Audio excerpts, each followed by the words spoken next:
All righty. Again, thank you, everyone, and happy Tuesday, November the 15th here. Again, welcome to Asemos's Planning for the Unplanned conversation.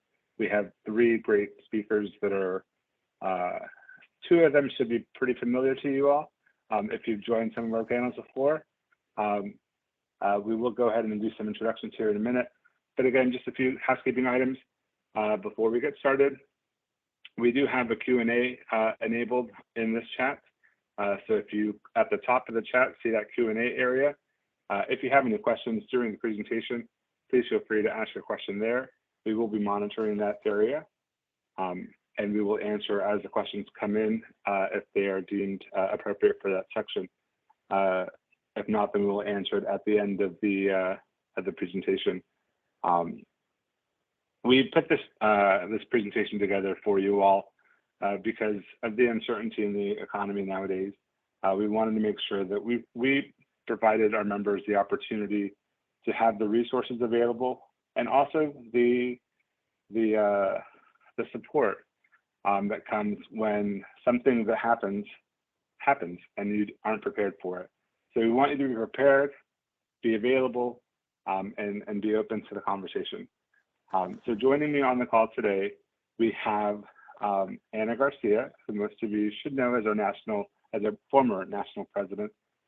Anna now works with her own consulting agency. And Anna, I'll give you an opportunity to tell us what you're doing now. Hey guys, I do miss all of you. I hope everybody's doing well, and I'm so grateful that Dawn and Christian invited me back for this conversation. I am currently starting Anna L. Garcia Consulting, and I'm going to be focusing on strategy, diversity, equity, and inclusion amongst whatever else my clients call me. No, I'm just kidding. I have been getting a lot of calls, but super excited to be here today and also for what I'm starting to do now. As you can see, I am already in an office out here in Miami. Thank you, Anna, and welcome back. And thank you so much for joining us for this conversation. Our next panelist is Lilian Dutra. Lilian currently is the CEO and founder of AEN Talent Search. And Lilian, if you'll please introduce yourself to our team and let us know a little bit about yourself. Hi, everyone. Thank you so much for having me on this call today. I hope everyone is well. A little bit of my background. I started my career in fixed income and commodities, and then I went to be a CFO and a COO for a company. And 6.5 years later, I decided it was time for a change. I started a minority women-owned executive recruiting firm focused on helping working mothers, professional women get back into the workforce.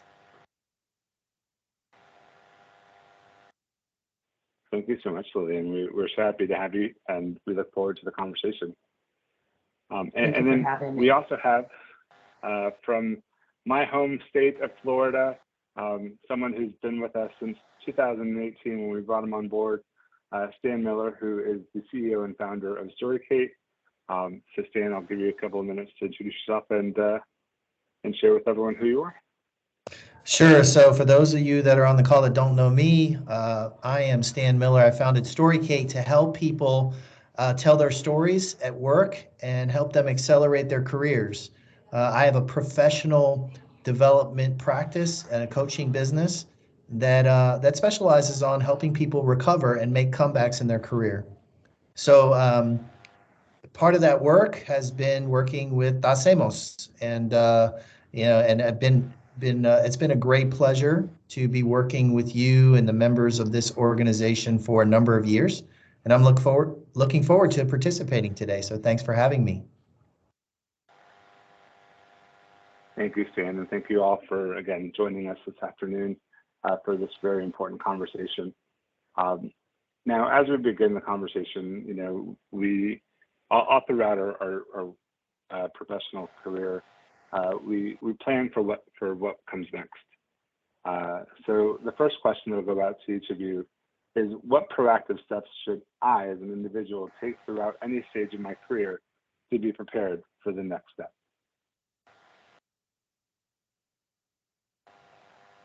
I can kick us off on this one.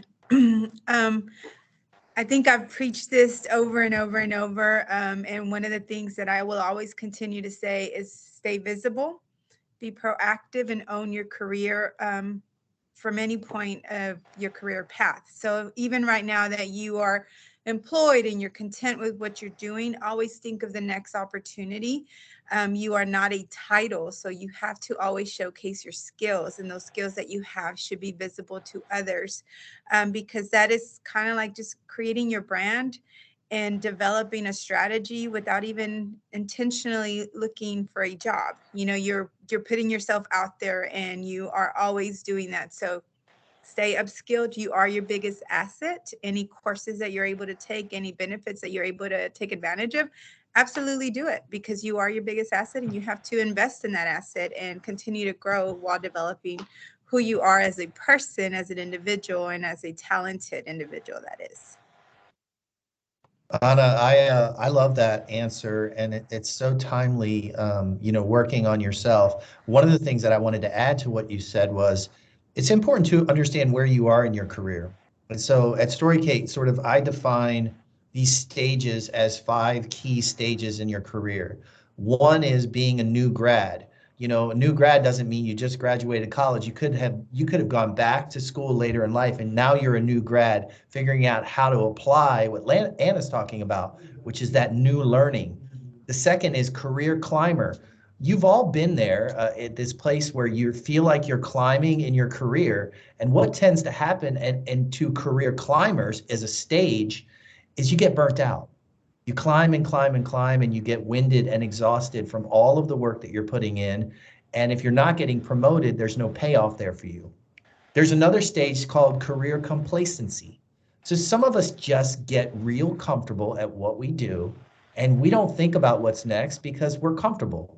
And maybe we're facing a little fear when we're thinking about moving to what might be next in our career, because we've been in the same place doing the same thing, and we don't necessarily want to get outside of our comfort zone. The fourth stage is called the encore career. Now, some of you probably are in the encore, where you decided that you've worked, you've put your time in, and now it's time to not only get a paycheck, but to get some passion around what you do, and really focus on passion projects first, and paycheck becomes second. Now, it's still important to get a paycheck for most of you that are in Encore, but you want to focus on what you're passionate about. The last and final fifth stage is a stage that I dread, and most of us dread, which is called unemployment. And that stage is where we are faced with bills, we are faced with anxiety, and some of us are not going to be ready for that. And so I think it's just important for you to think about what category you're in. Are you a new grad? Are you a climber? Are you in the complacency stage? Are you in the encore stage? Or maybe you may be facing unemployment. So just grasp a hold of that and own where you are, so that you can move forward into some of the other things that you need to do in your career. Wow.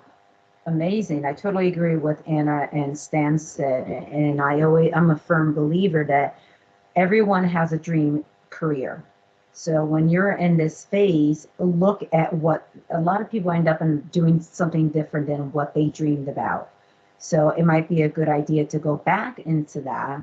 I would say always network, always be open-minded to a different career, try something different, and always stay in the alert in that field. So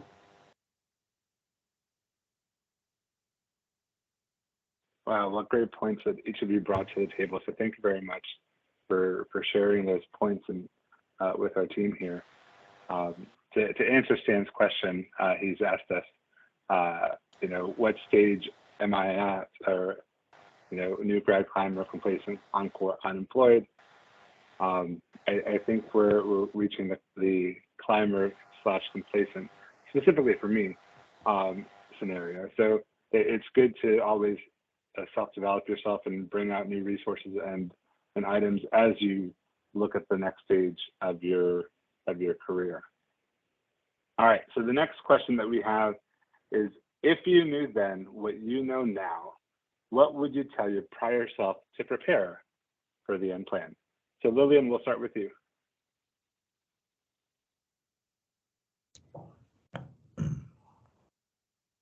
I think you're on mute, Lilian.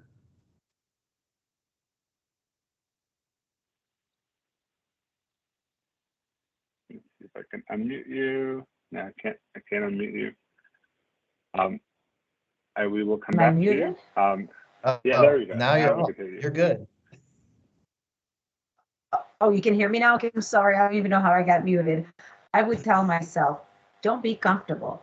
Things could change, and be prepared, and know your self-worth. Like, don't let it get to you. Just get up, move on, and you can do this.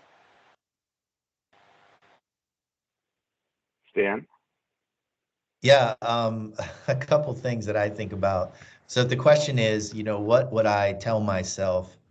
I would say, don't let your identity be shaped by what you do, Stan. That you are not your title. I would tell myself that blind loyalty to a company is not productive or healthy.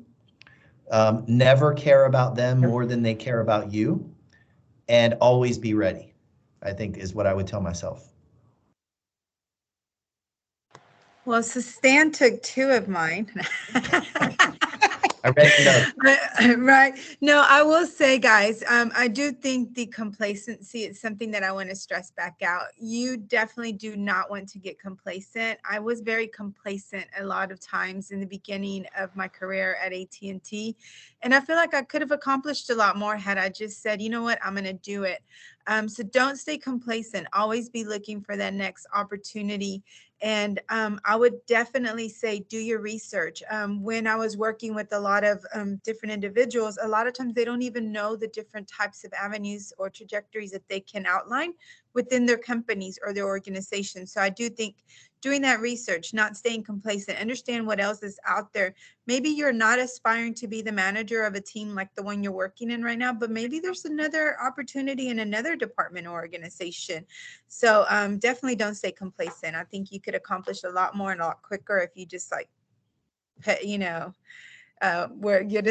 is it? Put your actions where your words are, match it, like, don't just sit there, let's do this. So I think that would be my advice to my younger self. Never older. What's that? We don't age. We don't age at all. Yeah. All right. Our next question is, what are some of the greatest changes we face during unexpected career loss? And we'll start with Anna this time. So I will say, since mine is pretty recent, I did not expect the outpour of support. So I think if we do everything that everyone on this call is sharing with us, you will not be unemployed very, very long. I really honestly thought I was going to take through the rest of the year off, and I just started getting so many calls. So be prepared for even that. And don't accept the first thing that comes to you. I think it's very important that you grasp any unplanned unemployment as an opportunity for a second chance to go into that field you wanted to do, an opportunity for you to just start exploring the things that you said before you wanted to do. Maybe now is a better timing. Look at where you are in your 5 stages that Stan shared with you. What is it that you want to continue doing? So I would say definitely that, whenever you're unplanned, a lot of times the easiest thing to do is accept the first job that is thrown at you, especially if it's come with good money, right? But I am very happy that I didn't do that. And I think that that's one of the most important things. It's like, when something like that happens, take a moment to understand who you are, where you are, and what is it that you want to do, and don't settle. It's not a good time to settle, because it's a great time to take new opportunities in.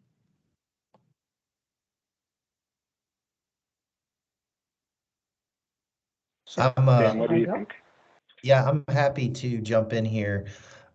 Based on the work that I do, the biggest challenge that I see consistently is what I call an identity crisis. And this comes from years and years and years of you introducing yourself as the who you are at work. And I remember when I worked for AT&T, which I spent a total of 12 years working for AT&T, when I lost my job due to a surplus, I just wasn't the AT&T person. I didn't know what I was going to say to family members and friends anymore because they always knew me as the AT&T person. And so that develops over time into who I am and my identity. And when I was stripped of the title and stripped of the job that really oftentimes, for me, it defined me, I felt like I lost myself. And I just want to encourage you, if you are in that situation, you are valuable, you are worth it, and you have some tremendous skill sets that AT&T has given you that you may not realize that translate to what's next. And so I just want to encourage you, but the biggest thing is to be very, very aware of the identity crisis that can happen when you lose that title. I think you need to know how to handle. Oh, Christian, was I going next? Yeah. Yes, ma'am. Okay. You are. Sorry, I'm sorry because it's cutting off. I'm sorry, and I think it is my Wi-Fi, so I apologize. I think you need to know how to handle changes. I think you need to embrace that new things are to come and understand where you are at that moment. And I think you need to take one day at a time. Like Anna said, don't jump into the first thing. Like, do a self-analysis. Were you happy doing what you were doing? Do like a 10-step, questionnaire. Was I happy? How was I performing at my job? What do I want to do? What makes me happy? How can I contribute to a company? Do I change careers? Do I stand in a different field? So I think it's very important for you to take a deep breath and embrace the situation and know that better and greater things are to come, but know how to handle the situation, because if you panic, it doesn't help. And I know it's easier said than done, but it will help if you don't panic. So That's a great viewpoint. It's definitely the identity crisis is strong. I'll share with you all. I'll be 20 years with the company April 4th. So that's been Anna's birthday. So that's been part of my history for the last 20 years, on top of everything else I've done. So definitely that will be the first pause if something were to happen over the next couple of years. All right, so moving on to our next question. Stan, we'll start with you. With big tech layoffs on the rise, what are some ways for people to prepare for that change? So I'm going to be, this is where you're going to see Stan get a little bias for what he does. I will tell you from my experience and what I do in my practice that telling your story is critically important. So if you're on this call and you're listening, you may want to write this down. How you articulate your past can help you unlock your future. How you articulate your past can help you unlock your future. And so how you tell the next employer, the next deal, the next person, what your story has the ability to get you where you want to go. But oftentimes we're conditioned to answer the question, tell me about you, with our name, rank, and serial number. I'm Stan Miller. I work for AT&T. This is what I do. Here's how many years I've been there. That's not going to work in the new world. That's what you've been conditioned to do. But in the new world, to get to what's next, that's not going to cut it. I hope that helps someone. I love it. Definitely does. I love it. Great. And I want to add to that a little bit, Stan. I think that as more and more companies, more tech companies are going through this process, it's a reminder that it's not really you guys. This is the business. This is what's happening right now. And this just happens to be the industry that's the highest impacted. So understanding that and going back and assessing your skill sets, writing down some of those great accomplishments or those moments throughout your career that stand out, and then sign up with Stan and tell him to help you write the story on how to say it, because he is great at that. Honestly, he can make your I did this and this and that sound like you really just impacted the world instead. So, but it is very important how you tell that story, but also to understand some of those accomplishments, not just, as they relate to that title, but as those are your skills. That is you, that is your brand, that is who you are. And being able to tell that story of what you've done so that you remain the most competitive, because as these layoffs are occurring, that means that that industry is going to become one of the most competitive. And it's no longer about your accolades as far as your degrees or, where you've worked. It's going to be more about being able to tell that story of what you've accomplished, where it makes a true impact in that interview or to that group of people. Interviews process have changed now. A lot of times, if you've been at AT&T for 20 plus years, just know that a lot of the new interviews, you're going into a panel and they're sitting there with their phones taking notes, and it's a whole different landscape. So being able to distract them from their phone or for whatever else is going on and pulling them in to pay attention to you because of what you're telling is going to be very important. So I do think that definitely be able to articulate your past is going to help you. And also understanding that the industry is very competitive. So if this is the industry you choose to stay in, you're not the only company being impacted. Every other tech company is being impacted. Wow, Anna, that was great. I think you need to know how to sell yourself. All the skills you have collected throughout the years. Some people do stay in one position and one career for many years, others don't. So you need to show that employer why you're so valuable. I can do A through Z, and there's Z and Y. I can learn how to do that extremely quick. So that's why I'm a great candidate, and that's why I should, have this position. So always know how to sell yourself and never sell yourself short. So always bring to the table all your skills. Great points.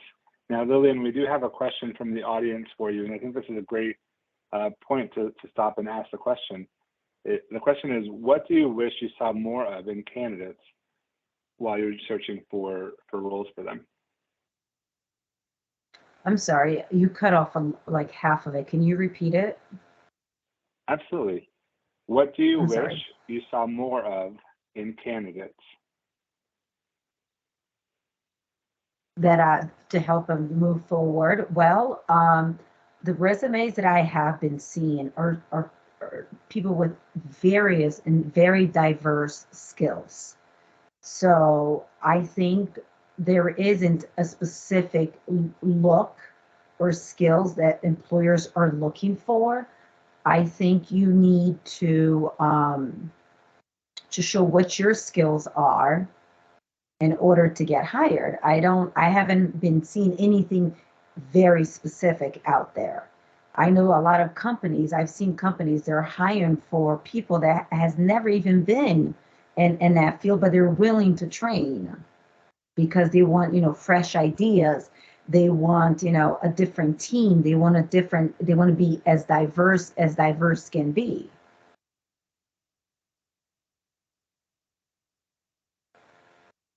No, that's wonderful. And thank you for sharing. Anna, Stan, do you want to add anything to that commentary about what you wish you saw more in candidates as we move on? I've heard from several of the recruiters that I've heard, it's like sometimes the company will ask you questions about their company and the interviewee is not always prepared. So just doing some of that basic research prior to going into an interview and being prepared to address those type of questions are going to be great. To Lilian's point, your resume should not include this the job that you do, but perhaps the achievements that you did for each role, something that showcases you and not, you know, what the role asks you to do, because everybody within that role was doing the same task. Don't list your task, list your accomplishments. And I'm sure Stan has a lot of great stuff to add on here too. So I'll Yeah, no, I agree with everything you all are saying. I think that it is about letting them know, being clear about what you want. I think that, you know, a lot of times people show up after they've experienced either a layoff or a surplus or some sort of unexpected change, and they're maybe a little bit more reserved about asking for what they want. Like, define like your flexibility desires, define your salary requirements and your package, define your company culture that you want to be in. Know those things as you start to interview with companies, and then also be interviewing them. Understand that, you know, most people leave their jobs because they don't like their boss. This is a fact. This has been proven time and time again. So be interviewing who you want to work with and for, and make those decisions based on that. Again, the facts plus the gut feeling equals, you know, a really, really good next move.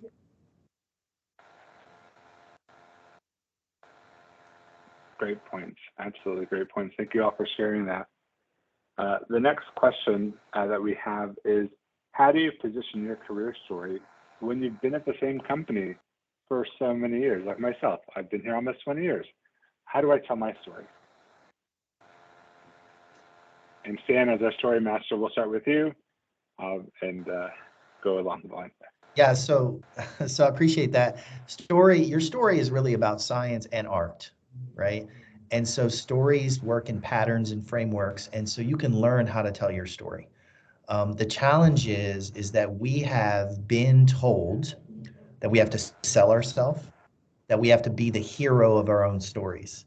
And when you learn that you are not the hero of all of your own stories, and that you've actually served as a mentor, and you've actually served other people, and you can explain those things, this becomes very, very, very valuable, and it helps communicate who you are. I always say, and again, we teach this, but there are 5 career stories that you should have in your back pocket. You should have a peak story. Again, a peak story is a highlight reel moment. You have plenty of those in your career. You should have a redemption story. A redemption story is a comeback story where a project you worked on maybe didn't work out, but it turned around. You should know your origin story, where you come from and how that connects to who you are and what you do. You should have a valley story, which is when you failed and things didn't work out. And you should also have an evangelist story. Now, what that type of story is when you worked with a group like Hacemos, or a group of like-minded individuals towards a mission or a vision with a higher purpose than yours. And so it's peak, redemption, origin, valley, and evangelist. It's PROVE. So teaching yourself and learning how to tell your stories to prove yourself is part of a methodology that I teach, that I think you can learn, to help you articulate these stories that are inside you and help you get them out.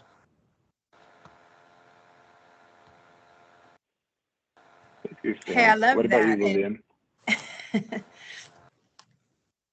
No, it's amazing what you just said, Stan. I think once you know you're there, you need to be able to explain as to why you love what you're doing, and why you stayed for so long, and why are you ready for a change, or why you're not ready for a change, why you still want to be, you know, some people start being an engineer, and they're like, okay, I don't want to be an engineer anymore, I want to become an accountant. But you know what, I want to retire as an engineer because that's my passion, and that's why I stayed, and I don't want to do anything else. So I think you need to be able to show why you stayed for so long in the same career, and if you want to change or if you don't want to change. That's so good. Thank you for sharing that, Lillian. Your why, like, you have to know your why.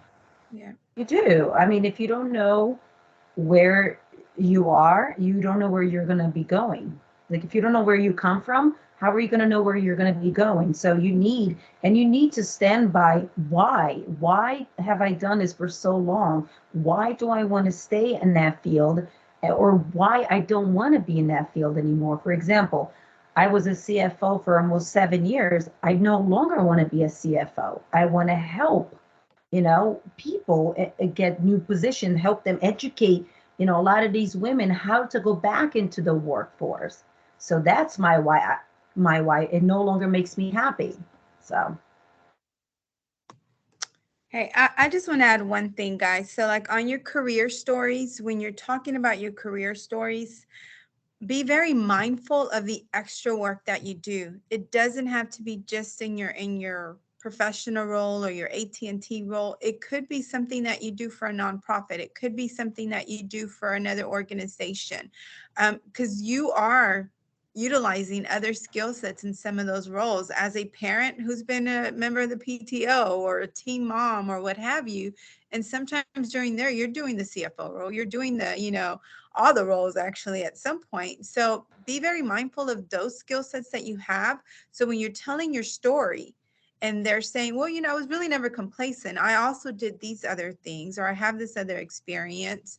And be able to just tell that in one of your stories as well. I know that when I interviewed in the past, I did use some of my work with Hacemos. I used some of the work that I did with leading another organization outside of AT&T. And they were very keen to tapping into that talent as well and asking me, oh, well, what did how did that come about, et cetera. So when you're thinking about those things, just because you've been in a particular role for so long or at a company for so long, that doesn't mean you don't have other skill sets or other experiences that you can highlight and share. And I'm a big social media can really get your branding and your visibility out there. So make sure that you're adding those volunteer opportunities onto your LinkedIn profile. Make sure that you're adding some of that into your resume and putting some of the achievements and accomplishments there as well, because a lot of you guys do a lot of great work and you're not showcasing that skill or that talent that you have to use to even acquire that role. Some of the volunteer roles are interview based too. So you don't just get a role because you sign up for it. So I would just like to add that when you're thinking about telling that story, include some of those other elements of your life, because remember, you are not a CSC, you're not a service rep, you're not this, you are your name and all these other things of your choosing. I love that. Knowing the why, making sure that you stand out for yourself and not for because you're a multifaceted individual. You're not just Christian at AT&T. You're Christian who works at AT&T, but does A, B, C, and D. So thank you very much for all those tips. I think that'll be very helpful. The next question that we have is, what tools and resources are most helpful when it comes to job searching these days? Who wants to go first? I can go first. I think I'm a huge believer of your network and your family and friends, and the power of your network is like your Bible.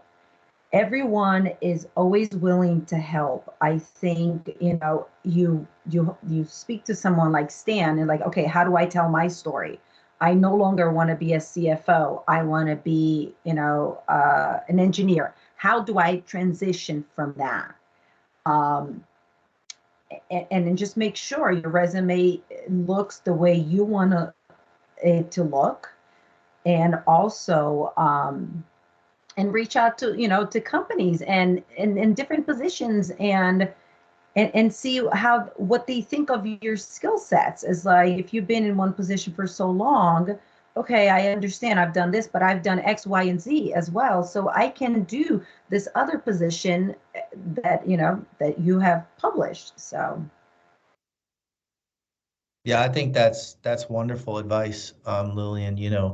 When you talk about using your network, what I would recommend, and a lot of people are late in the game on LinkedIn, but I'll just share a quick story about how LinkedIn can change your world.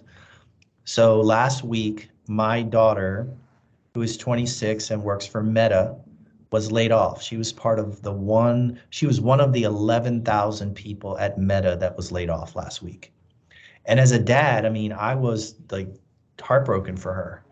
And my daughter and I both spend a lot of time on LinkedIn. She's a recruiter. So just being on the recruiting team at LinkedIn, it just really had a profound impact on our family, and it really hit home. She posted and was willing to be vulnerable about her situation on LinkedIn, and she had a post go viral. She had 7 or 8,000 likes and hundreds of comments of support, and had 4 to 6 interviews just based on her willingness to be vulnerable and let people know what she was dealing with on LinkedIn. And so the message in all of that is, if you're not, you have a direct circle, people that you love, care about you, but don't be afraid to expand that circle on LinkedIn. Most of you on this call, some of you don't know what to say on LinkedIn. You don't have to say anything at first. You can go and comment and post and like and visit the platform for 15 minutes to get yourself acclimated.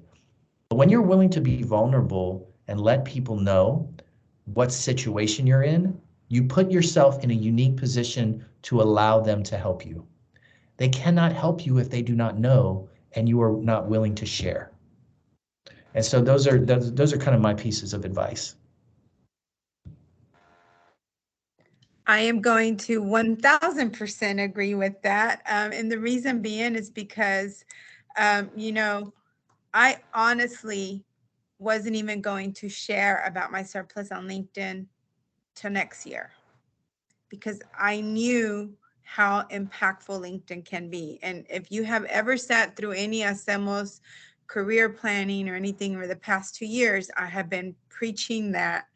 And I have always walked that talk. And I would tell you that the minute that one of my friends, my sister, posted that I was leaving AT&T, I was like, okay, well, now I have to share it because the word is out there.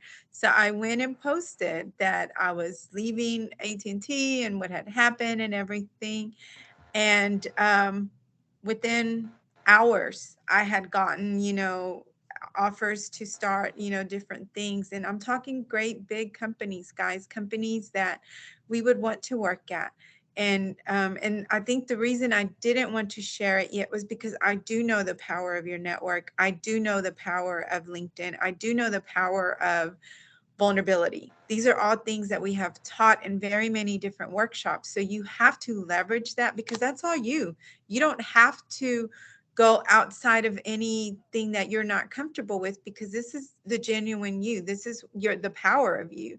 And your network, your visibility, your accomplishments, all of those things, share them. If you are Latino on this call, we understand that for many, many years, culturally wise, we've been trained, don't show off, don't show off on what you're doing and everything. Well, no, I'm going to tell you, show off. And it's not necessarily boasting about anything. When you share something that you've accomplished, when you share something that you've done for others, what you're really doing is opening that door of opportunity for someone else, somebody that's watching you, that you don't even know they're watching you, to be able to say, you know what, Anna did that, I can do that. Stan did that, I can do that. Lilian did that, I could do that. Because we give permission to others to take ownership on something that they had been contemplating or weren't comfortable with yet. So, and I would tell you, it's not something that I was always comfortable with. I learned that more recently, but definitely leverage that social media platform. Yes, sometimes we feel like we're late to the game, but I only started really leveraging it last year. I think Stan was there when I first told him. I said, look, Stan, this is what I'm doing. And then we all jumped on the LinkedIn bandwagon, and we're all doing it and really using it, because I was very intentional about what I was putting out there. So definitely, that's a network that you can definitely tap into, people you don't even know. And when I announced the surplus, guys, the private messages that I was getting, you truly do not know who you're impacting or who you're helping through that post until you actually do it. Because I got so many private messages where I was like, give me the tissues again. Oh my gosh, because you really are making an impact. And it's not sad and gloom. It's all positive. It's stuff that people need to know, because guess what? Everybody on that LinkedIn page is human. So they're with it right there with you and feeling some of those emotions. So I would definitely say that share what you are doing and make sure that you remain visible at all times. Well, that's great points. I was late in the game on the LinkedIn item as well. You know, I had my little account there, and it was just sitting there, and I didn't do anything. But I was invigorated during one of our calls back in 2018, Dan, if you remember when we did that call back then, to post more on LinkedIn. So I really do see the benefit. As you can see in the chat, all of our speakers have added their LinkedIn profiles. I've also added our ASEMO's LinkedIn profile for anyone who would like to join the ASEMO's view, so that you can hear about any of the upcoming events that we have. But those are all of the questions that we have currently from our pre-decided questions. Are there any questions from the audience that we have yet to cover?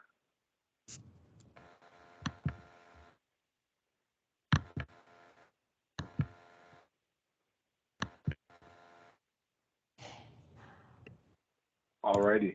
So I don't see any questions so far, but please feel free to ask your questions as we get to close. So we'll spend the next couple of minutes just doing some final remarks. Stan, I know you have an offer for everyone on this call. I'll put the link in the chat for you here soon. But if you want to begin with your final remarks for the call, with also sharing the special opportunity with us. Yeah, sure. So I teach people storytelling. You all know this by now about me. And I have created the Career Storyteller Academy to provide people with an easy, flexible way to learn how to tell their stories in a group safe environment. This Career Storyteller Academy meets twice a week. And it is clients of mine that come in, and we do storytelling. Remember those prove model, the 5 stories you need? We teach you how to do that. What I do occasionally, which is what Christian just posts, is offer people free access to come in and have a session for free. So you can come in and join my clients and listen in and just sit on the bench if you want, and just figure out what's happening inside of my groups, my storytelling groups. And so feel free to check out that link that Christian just posted and sign up. It's the next one is November 22nd, which is, I think, next Tuesday. And so it's before Thanksgiving, and it's an hour session, and I'm just going to teach you storytelling. So if you're interested in learning how to communicate your value, and you're curious about what goes on with Stan and the groups that he works with, jump in and join us. There's no crazy sales pitch, no real pressure at all. Just jump in and have some fun with us and check it out. If anyone would like to have me help them find their next career, please, reach out to me via LinkedIn, and my email address is there. I would love to help everyone and anyone who wants a different career or anything. So I would say take Lilian up on that offer. She knows what she's doing, and if she says she's willing to help you, take her up on that. Please send me your resume. Yes, she does have people looking for the talent already. So she's working with companies and organizations looking for that talent. I would like to say in closing, so first of all, we did feel that this conversation was very timely and important. Many different changes, are always on the horizon, some planned, some unplanned, some expected, some unexpected. So I am grateful for Dawn and Christian for allowing us to come back and talk to you guys about some of these things. And most importantly, I wanted you all to have the resources, right? Stan is a great resource for storytelling. Lilian's a great resource for understanding some of the careers that are out there and available that she can assist with. And you all know, you have my number, you have my email, you have my LinkedIn. My website is in the works. I don't have a Christian yet to do my website. So it's taking me a little bit longer. I'm not that techie, but if there's any volunteers, I'll gladly take that in message too. But no, I am always here for you guys, even if you just want to chat or just, toss anything across or ask me about how this has panned out and worked for me. Absolutely, I'm here for any of you guys at any time. So always familia. I still bleed blue, even though I'm wearing yellow. Right, Don? That's right. Well, thank you all very much for joining us. I'll let Dawn come in and give final remarks. And then I did put the survey in the chat. Please take the survey. It's important for us to understand what you enjoy, what you didn't enjoy, so that we can help build our programming to better fit what you would like to see in the future. We have a lot of great things planned for 2023. But Dawn, here, the mic is yours. Great. Thank you, Christian, so much. And Lilian, Stan, Anna, I can't express my gratitude enough for the three of you guys raising your hand and saying yes and stepping up and coming to talk to our folks. And for those that will be listening to this recording later, I know it's challenging sometimes during the daytime to carve out time to come through. And we just really wanted to say thank you for sharing your stories. And also your insights, right? It is a hard topic. It is very personable and it has a lot of emotion tied to it. And so I think when folks just sometimes can become uncomfortable speaking to others about that. And so having a safe space amongst our familia that we know as hacemos and those that we have around us. And Stan, you're a de facto hacemos familia member. And Lilian, you're going to be there soon in a minute. Lilian's going to be on the list now. I love it. Well, No, we love you guys. It is truly, I think, conversations that we need to start having. They're very uncomfortable and they're hard, right? Because it's a heart conversation. That's what I tell people, right? It's not a mind conversation. It's a heart conversation. And so thank you guys for giving us the resources, the tools, and the insights to start having those conversations and making us feel comfortable to do so. And, I think one of the comments I heard earlier that I'm just going to say, I know your self-worth, right? It's just know and you are more than Dawn 22 years at AT&T, right? Yes, I bleed blue, but you're more than just, what you are today. And so I thank you guys for coming in, taking the time out and really walking us through the topic and getting us, just emotionally and mentally prepared for whatever the future brings to us, whether that's inside of this company or outside of it. So again, gratitude's always for your time and look forward to future conversations. thank you so much Thank for having you. me, Dawn. Everyone, thank you so much. Thank Yes. you, Dawn. Really appreciate what you guys do. No, I appreciate you all guys. And Anna, enjoy Miami. And Lilian, enjoy France. You guys are just all over. I'm jealous, left and right. And they're traveling the world, and I'm in a phone booth here. I mean, I'm not sure what's I'm right with going you, on. Stan. My camera's not on because I'm in the same type of room you are. I need to three. figure this. I need to figure this thing out. I'm gonna be Yes. calling Lilian, finding out like how I can get on her travel schedule. I know, right? We'll be there. We'll be Well- there. No worries. Yes. Awesome. All right, guys. Thank you. Thanks, Thank you, everybody. everybody. Have a wonderful Thank you. Have a great week. Yeah, care. and Thank you all very much. you guys, Chicago